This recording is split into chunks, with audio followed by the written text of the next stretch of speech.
और MBA चाय वाला, पॉकेट एफ, स्टारबक्स, चाय सुट्टा वाला, मैं बीटेक पानी के साथ रेस्टोरेंट, MBA चाय वाला, ब्लूबेरी, ठीक है, वेरी गुड। ब्लूबेरी।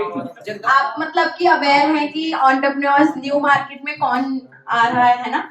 तो अभी आप में से किसका प्लान है एंटरप्रेन्योरशिप में जाने का? मतलब एज एन एंटरप्रेन्योर कौन अपने आप को वहां पे देख रहा है कि हम एंटरप्रेन्योर जो है बनेंगे इन फ्यूचर? किसी के पास कोई आइडिया है? सब जॉब करेंगे? किसी का खुद का कोई बिजनेस नहीं है? कुछ बच्चे ऐसे भी होंगे जिनके बिजनेसेस होंगे ऑलरेडी, है ना? हैं? देखिए, अब यहाँ पे वही बात आती है कि एंटरप्रेन्योर जो है, ऐसा जरूरी नहीं है कि सिर्फ इनोवेशन ही होगी तो ही वो एंटरप्रेन्योर कहलाएगा, ऐसा जरूरी नहीं है। आप कोई भी अपना बिजनेस चला रहे हैं और उसमें एक न्यू इन्वेंशन करते हैं, that is also an entrepreneurship, ठीक है? उसको भी आप एंटरप्रेन्योर में ही काउंट करेंगे। नाउ अब आता है कि सोशियोलॉजिकल एंटरप्रेन्योरशिप जो है वो कैसे आई? वो जो है एक वो थे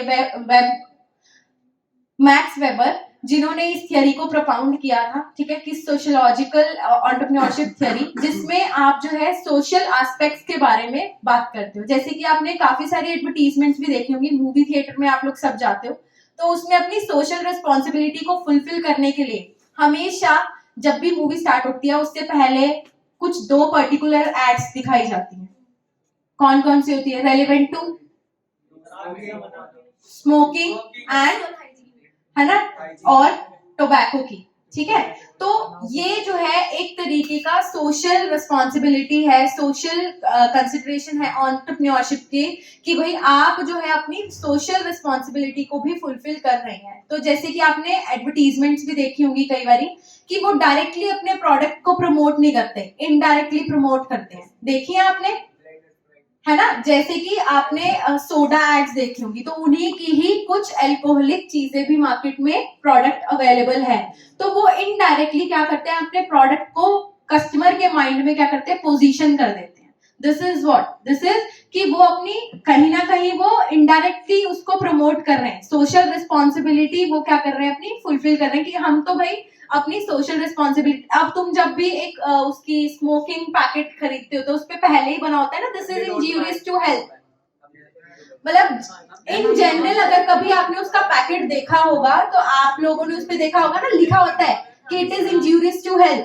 तो वो क्या कह रहा है कि भाई मैं तो अपनी सोशल रिस्पॉन्सिबिलिटी फुलफिल कर रहा हूँ, सोशलॉजिकली मैं अपनी रिस्पॉन्सिबिलिटी फुलफिल कर रहा हूँ, अब तो आपकी इच्छा है, आपको खरीदना चाहते हो कि नहीं। तो उसी कॉन्सेप्ट से जो है यहाँ पे बात हो रही है कि सस्टेनेबल डेवलपमेंट में इकोलॉजिकल और सोशल एस्पेक्ट्स को हम कंसीडर करेंगे। इकोलॉजिकल में क्या होगा कि हम ऐसे प्रोडक्ट बनाएं those are not harmful for the ecosystem, है ना?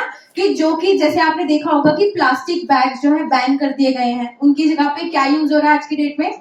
जूट बैग्स या फिर पेपर बैग्स, है ना? पेपर बैग्स भी यूज हो रहे हैं। और इसका मेन कॉन्सेप्ट ये था कि इको सिस्टम जो है हमारा, जो भी प्रोडक्ट हम बना रहे हैं that should be eco friendly, ठीक है? हमें तो सस्टेनेबल एंटरप्रेन्योरशिप में क्या होगा, इन्वेंशन करो लेकिन इको सिस्टम और अपनी सोशल एस्पेक्ट्स को फुलफिल करते हुए इन्वेंशन और इनोवेशन आपको अपने बिजनेस में करनी है, और इसी कॉन्सेप्ट को हम सस्टेनेबल एंटरप्रेन्योरशिप में कंसिडर करेंगे, ठीक है? नेक्स्ट इज कि अभी साइकोलॉजिकल एंटरप्रेन्योरशिप भी होती है। क्या होती है साइकोलॉजिकल एंटरप्रेन्योरशिप? कि जिसमें आप जो है कंट्रोल की बात करते हो, ठीक है? कि आपने मतलब आपकी इंस्टिंक्ट्स, कि आप जो है एक एंटरप्रेन्योर तब बनोगे जब आपका इंटरनल और एक्सटर्नल फैक्टर्स जो हैं आपस में कंबाइन होंगे, और आप जो सोच रहे हो, जिस आइडिया को आप प्रमोट करना चाहते हो, उसको प्रमोट करने में पूरा हेल्प कर रहे हैं, ठीक है? कि आप उसको रियलिटी में कब कन्वर्ट कर पाओगे, जब इंटरनल फैक्टर्स होंगे और कुछ एक्सटर्नल फैक्टर्स आपके फेवर में होंगे। अब इसके बाद आता है कि आप में पर्सनालिटी भी होनी चाहिए। आपने आइडिया जनरेट कर लिया, आप रियलिटी में उसको जो है इस्टेब्लिश भी करना चाह रहे हो, लेकिन आप में वो पर्सनालिटी ट्रेट्स ही नहीं है। तो एक एंटरप्रेन्योर में पर्सनालिटी ट्रेट होना भी जरूरी है। कुछ जो एंटरप्रेन्योर्स हैं वो कैसे बाय चांस बनते हैं, on the basis of situation. Situational entrepreneurship में क्या होगा कि भाई आपके पास कोई ऐसी सिचुएशन आई जिसमें आपने उसमें डील किया, आपको पता चला कि मेरे अंदर ये काबिलियत है कि मैं एक एंटरप्रेन्योर बन सकता हूं, जैसे ही आपने वो चैलेंज को फेस किया। देन अब इसके बाद आता है कि opportunity based. Opportunity based entrepreneurship क्या होगी कि आपके पास एक मार्केट में कोई अपॉर्चुनिटी आई, आपने उसको ग्रास्प किया और आपने समझा कि कैसे जो है मैं एक एंटरप्रेन्योर बन सकता हूं, कैसे इसको मैं अपने फेवर में ला सकता हूं। जैसे इसका एग्जांपल आप पीडब्ल्यू से ले सकते हैं। PW, you are non PW, पता है सबको क्या है, फिजिक्स वाला, है ना। उन्होंने कोरोना के टाइम पे एक बेस्ट अपॉर्चुनिटी को ग्रास्प किया कि जब आपकी ऑफलाइन क्लासेस का मोड बिल्कुल बंद था, उन्होंने ऑनलाइन क्लासेस को ऑप्ट किया। ठीक, तो यहाँ पे he is an entrepreneur of opportunity based. ठीक है, अपॉर्चुनिटी बेस्ड एंटरप्रेन्योर वो बन गए। अब आता है कि इंड्यूस्ड एंटरप्रेन्योर भी होते हैं। इंड्यूस्ड एंटरप्रेन्योर कौन होगा कि जिसमें आपका एंटरप्रेन्योर जो है कुछ असिस्टेंस के थ्रू एक एंटरप्रेन्योरशिप को रन करना चाहता है। जैसे कि इसमें बैलेंस्ड रीजनल डेवलपमेंट की बात की जा सकती है कि गवर्नमेंट जो है रीजन को डेवलप करने के लिए कुछ ऐसी असिस्टेंस, टेक्निकल या टैक्स रिबेट्स जो है उनको प्रोवाइड करती है एंटरप्रेन्योर को, जिससे कि वो क्या होते हैं, मोटिवेट होते हैं कि हमें जो है एंटरप्रेन्योरशिप में जाना चाहिए। इसके साथ ही आपके पास आते हैं रिसोर्स बेस्ड, एंथ्रोपोलॉजिकल, ठीक है, प्रोसेस ऑफ स्टेजेस। तो डिफरेंट काइंड्स ऑफ एंटरप्रेन्योरशिप हमारे पास है। एक इंट्राप्रेन्योरशिप का कॉन्सेप्ट भी आज की डेट में डेवलप हो रहा है। इंट्राप्रेन्योरशिप क्या होगा कि एग्जिस्टिंग एंटरप्रेन्योर जो है कुछ असिस्टेंस के थ्रू एक एंटरप्रेन्योरशिप को रन करना चाहता है। जैसे कि इसमें बैलेंस्ड रीजनल डेवलपमेंट की बात की जा सकती है कि गवर्नमेंट जो है रीजन को डेवलप करने के लिए कुछ ऐसी असिस्टेंस, टेक्निकल या टैक्स रिबेट्स जो है उनको प्रोवाइड करती है एंटरप्रेन्योर को, जिससे कि वो क्या होते हैं, मोटिवेट होते हैं कि हमें जो है एंटरप्रेन्योरशिप में जाना चाहिए। इसके साथ ही आपके पास आते हैं रिसोर्स बेस्ड, एंथ्रोपोलॉजिकल, ठीक है, प्रोसेस ऑफ स्टेजेस। तो डिफरेंट काइंड्स ऑफ एंटरप्रेन्योरशिप हमारे पास है। एक इंट्राप्रेन्योरशिप का कॉन्सेप्ट भी आज की डेट में डेवलप हो रहा है। इंट्राप्रेन्योरशिप क्या होगा कि एग्जिस्टिंग बिजनेस में उसके कुछ एग्जिस्टिंग एम्प्लॉइज हैं जो कि उसे नए आइडियाज जनरेट करके देते हैं। आपने देखा भी होगा कि कंपनीज में आज की डेट में एक ऐसा जो है एक डिपार्टमेंट बनाया जाता है कि जो कि रिसर्च एंड डेवलपमेंट पे काम करता है। एक प्रोडक्ट की मॉडिफिकेशन कैसे की जाए, ठीक है, एक एग्जिस्टिंग प्रोडक्ट को और इनोवेटिव कैसे बनाया जाए।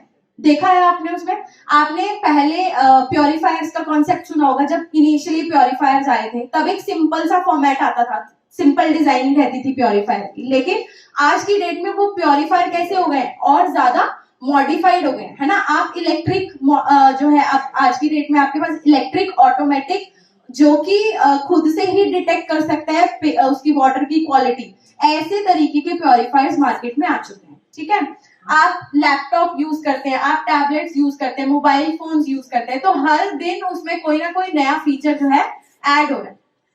समझ रहे हो आप? तो ये ऐसे एंटरप्रेन्योर्स को भी हम इसमें कंसीडर करेंगे। अब इंट्राप्रेन्योरशिप में भी यही है कि एक मोबाइल फोन कंपनी है, उन्होंने एक सिंपल मोबाइल फोन बना दिया। अब लेकिन जो उसके एम्प्लॉयज हैं उन्होंने उन्हें उनके क्रिएटिव दिमाग में खुद से ही आया कि इसमें ये फीचर भी ऐड होना चाहिए। ठीक है, तो उन्होंने क्या किया, वो एक अपनी क्रिएटिव स्किल से उस एग्जिस्टिंग प्रोडक्ट में एक नया फीचर डेवलप किया। तो इस तरीके के ग्रुप को विद इन दी कंपनी उनको क्या बोलेंगे हम, इंट्राप्रेन्योरशिप। ठीक है, वो अलग से कोई बिजनेस नहीं चला रहे, लेकिन उस एग्जिस्टिंग बिजनेस में एग्जिस्टिंग एम्प्लॉयज ही कुछ नया उस प्रोडक्ट में क्रिएटिव इनोवेट करते हैं। That is your इंट्राप्रेन्योरशिप।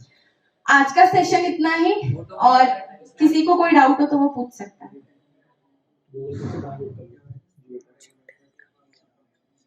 किसी को कोई डाउट? मैं पूछ लूं फिर? What is the difference between entrepreneur and entrepreneurship? Entrepreneur is a person जो कि business commence करता है, और entrepreneurship is the process of that commencement of the business.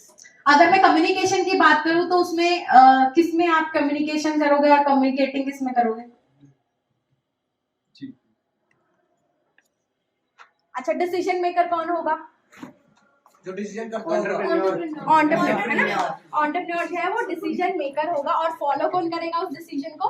हम सब एंटरप्रेन्योरशिप, पूरा बिजनेस उसे फॉलो करेगा। अब इसमें एंटरप्रेन्योरशिप में आपके कुछ बिहेवियर्स की भी बात आती है कि जब आप एंटरप्रेन्योर बनते हो तो आपके साथ सिर्फ आप अकेले तो नहीं हो, आपके साथ और भी लोग जुड़ेंगे। तो उसमें क्या कॉन्सेप्ट रहेगा कि आप जो है कैसे डील करोगे उन ह्यूमन बिहेवियर के साथ, क्योंकि अगर मेरे साथ आज की डेट में 10 लोग हैं तो सभी उन 10 लोगों की मेंटालिटी कैसी होगी? डिफरेंट।